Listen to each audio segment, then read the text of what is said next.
नमस्कार आम fooding channel को आपण समस्त को स्वागत। आज मुझे चिकेन दम बिरयानी एमती बिरयानी जहाँ को समस्त को खाइबा को भल लगे बट कई घरे बनवाई रेडी नुहति। चलतु स्टार्ट करवा आज ये टेस्टी बिरयानी। चिकेन बिरयानी बनवाई प्रथम मु कड़ाई रे किछि तेल गरम करी से कटा जाइथिबा पियाज को गोल्डन ब्राउन हवा जाए भाजीदेवी। तापरे मु ताकू गोल्डन ब्राउन एमतीका कलर हवा जाए हेला परे ताकू मु गोटे साइड रे खोली नेबी। तापरे सेम कड़ाई रे मु आलू दुईटा आलू को गोटा आलू भाजीदेवी। एबे बिरयानी बनवाई प्रथम चिकेन को मैरिनेट करने जरूरी से मुझे 300 ग्राम चिकेन कहीं मु सिंगल पर्सन बनाऊँगी। तापर चिकेन प्रथम आम देदेबा गोटे चामच हलदी गुंड गोटे चामच लंका गुंड तापर गोटे चामच धनिया गुंड देदेबा। एबे गोटे बड़ चामच काश्मीर लंका गुंड देदेबा कहीं चिकेन रो कलर जो आसूची एइथिरु आसीबा। तापर आम देदेबु किछि लाइक स्वाद अनुसार आपण स्वाद अनुसार आपण बेसी आ कम लुण दे पारिबे। तापरे आम देदेबा गरम मसला गोटे बड़ चामच। तापरे आम देदेबा चिकेन मसला कहीं बिरयानी मसलार आम यूज करूनु से आम देदेबा चिकेन मसला आउ भाजी रखिथिबा सब पियाज से आम अधा पियाज दे भल भाव मिसईदबा।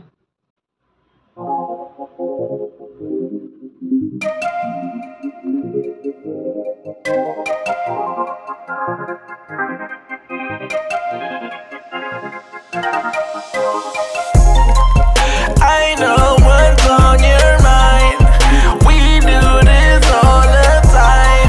We fight and then we're fine.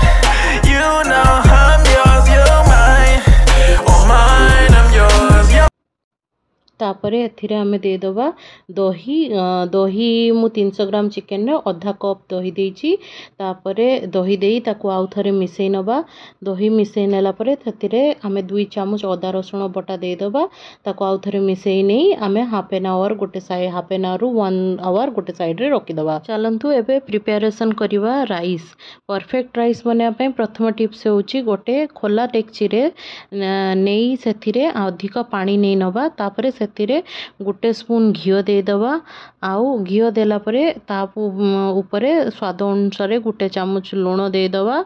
आउ बढ़िया बासना आनिया पई आमे बिरयानी रे किछि धनिया पत्र कटा किछि पुदीना पत्र कटा आउ गोटा मसला देदेबा। गोटा मसला जेमति कि तेजपत्र डालीचीनी साहा जीरा गोलम मर्च लवंग देदेबा। आउ साथी रे आमे ताकू टिके देदेला परे आमे फुटेदेबा। पानी टिके फुटी आसिला परे सेतिरे आमे लेंबू रस देदेबा कहीं लेंबू रस चावल को खिला खिला रखे। तापरे आमे सेतिरे बिरयानी राइस दे दे गोटे थरो घांटी देबा। 5-6 मिनिट पर मु आपन को देखौची हम राइस रो गोटा अछि बहुत लंबा लंबा हेची। आउ देखंतु एटा आपन जेते बेले टिपिबे सेते बेले एटा भांगी जाउथो। तापरे आमे आकु छाणी रखी दबु। एबे मु गोटे बड़ डेक्ची रे तेल नेबी आउ से तेल सह गोटे चामच घिओ दे देबी। सेतिरे भल भाव तेल घिओ गरम हैला परे मु मैरिनेट करथिबा चिकेन को दे देबी। चिकेन दे देला परे ताकू 5-6 मिनिट हाई फ्लेम रे कसी देबी। काहेकि ना मु जदी लो फ्लेम रे कसीबी तो चिकेन रो कोन होबो ना पानी बाहरिबा स्टार्ट हे जिवो आउ चिकेन भल भाव कसीबा होबो नाही। तो आमे कोन ना एटा बिरयानी पय बनौछु तो चिकेन को हमकू हाई फ्लेम रे ही भल भाव कसीबा जरूरी। तो ये देखंतु चिकेन रो कलर केते सुंदर आस जाइछि। तो एमिति कहीं करियार अछि। एबे हम गोटे टिप्स दउछि काहेकि ना चिकेन भल भाव कसी गला परे ना ता साइड रे देखंतु केमती तेल छाड़ीछि। तो एई तेल को ना हमें बाहर करनबा गोटे चामच द्वारा काहेकि ना एइटा हम बिरयानी कलरिंग पई बहुत यूज होबो। काहेकि ना हमें नेचुरल कलर यूज करबा हमें आर्टिफिशियल कलर दबुनी तो सेटा भलो टेस्ट भी दबो। एबे हमें चिकेन कषारे टिके पानी देदेबा आउ ताकू 70% हवा जाए कषि नबा। तापरे आमे अधा चिकेन कषा को बाहर करनबा आउ अधा को गोटे हांडी रे काढ़ी नबा। कहीं ना आमे एथिरे जो अधा को आमे बाहर करनबा देखंतु ए रंग ग्रेवी रहइबा दरकार। कहीं ना हमकू लेयरिंग करबा को पड़िबो। ଦେଖନ୍ତୁ ଚିକେନ୍ର ଏବେ ବି ଗ୍ରେଭି ଅଛି। ଏମିତି ହିଁ ଚିକେନ୍ର ଲେୟରିଂ କରିବା, ନହେଲେ ଦମ୍ ଦେଲା ବେଳେ କ'ଣ ହେବ ନା ଚିକେନ୍ ତଳୁ ଲାଗିଯିବ। ଏବେ ଆମେ ଯେତିକି ରାଇସ୍ ଥିଲା ନା, ଏବେ ହାଣ୍ଡିରେ ଚିକେନ୍ ଖୋଲି ନେବା ଆଗେ, ତାପରେ ଯେତିକି ଆମେ ପ୍ରଥମରୁ ରାଇସ୍ ବନେଇଥିଲୁ ସେ ରାଇସ୍ର ଅଧା ରାଇସ୍ ଆମେ ପ୍ରଥମ ଲେୟାର ପାଇଁ ଆମେ ଦେଇଦେବୁ। ତା ସାଥିରେ ଆମେ କ'ଣ କରିବୁ ନା ସେ ରାଇସ୍କୁ ଭଲ ଭାବରେ ବିଛେଇ ଦେବୁ ଚିକେନ୍ରେ, ଯେମିତି କଭର୍ ହେଇଯିବ। ତାପରେ ଆମେ ସାଥିରେ ଦେଇଦେବୁ ପୁଦିନା ପତ୍ର କଟା, ଧନିଆ ପତ୍ର କଟା, ଆଉ ସାଥିରେ ଭାଜି ରଖିଥିବା ଯେଉଁ ପିଆଜ ତାକୁ ଦେଇଦେବୁ। ଆଉ ତା ସହିତ ଯେଉଁ ଚିକେନ୍ର ଗ୍ରେଭି ଥିଲା ସେ ଗ୍ରେଭିର ଅଧା କଲର୍ ଆମେ ଏଥିରେ ଦେବୁ। ତ କ'ଣ ହେବ ନା ଲେୟାର ୱାଇଜ୍ କଲର୍ ଆସିବ। ଆଉ ସାଥିରେ ମୁଁ ଟିକେ କ'ଣ କରିଥିଲି ନା ପ୍ରଥମେ କେଶରକୁ କ୍ଷୀରରେ ଭିଜେଇ ରଖିଥିଲି, ତ ତାକୁ ଦେଇଦେବା। ତାପରେ କେଉଡ଼ା ୱାଟର୍ର କିଛି ଡ୍ରପ୍ ଦେଇଦେବା, କାହିଁକିନା ବାସ୍ନା ପାଇଁ ବହୁତ ବଢ଼ିଆ ଲାଗିବ କେଉଡ଼ା ୱାଟର୍। ଆଉ କେଉଡ଼ା ୱାଟର୍ ଦେଲା ପରେ କ'ଣ କରିବା ନା ଆମେ ସେମ୍ ପ୍ରୋସେସ୍ ଯେଉଁ ଅଛି ସେମ୍ ପ୍ରୋସେସ୍କୁ ଆଉ ଥରେ ଫଲୋ କରିବା।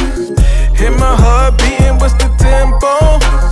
Ain't the game running through your tempo? Bust down, ayy.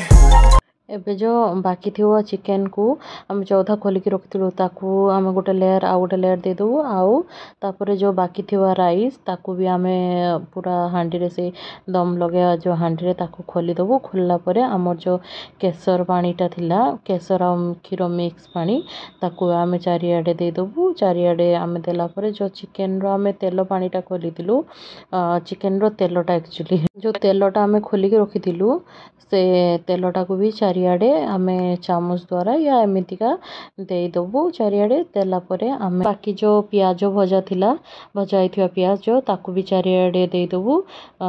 ଦେଲା ପରେ ଆଉ ଯେଉଁ ଧଣିଆ ପତ୍ର କଟା, ପୁଦିନା ପତ୍ର କଟା ତାକୁ ବି ପୁରା ଲେୟରିଂ କରିଦେବା ଚାରିଆଡ଼େ ଦେଇ। ତାପରେ ଆଉ କିଛି ଡ୍ରପ୍ ଲାଷ୍ଟରେ କେଉଡ଼ା ୱାଟର୍ ଦେଇଦେବା। ତ ज़्यादा କେଉଡ଼ା ୱାଟର୍ ଦେବାନି, ପୁଣି ଆଉ ଥରେ କହୁଛି, କାହିଁକିନା ज़्यादा ଦେଲେ ତାକୁ ଏଇଟା ଆମେ କେବଳ ସ୍ମେଲ୍ ପାଇଁ ୟୁଜ୍ କରୁଛୁ, ନହେଲେ ସିଏ ପିତା ଲାଗିବ। ତାପରେ ଏବେ ହାଣ୍ଡିକୁ ଢାଙ୍କି ଦେବା। ଢାଙ୍କିଲା ପରେ ମୁଁ କଢ଼େଇକୁ ଆଗୁଆ ଗରମ କରିଦେଇଥିଲି। ଗରମ କଲା ପରେ ସେଇ ଯେଉଁ ହାଣ୍ଡିରେ ଆମେ ଦମ୍ ପାଇଁ ଲଗେଇଥିଲୁ ତାକୁ ଆମେ ରଖିଦେବୁ 15 ମିନିଟ୍ ପାଇଁ ଲୋ ଫ୍ଲେମ୍ରେ।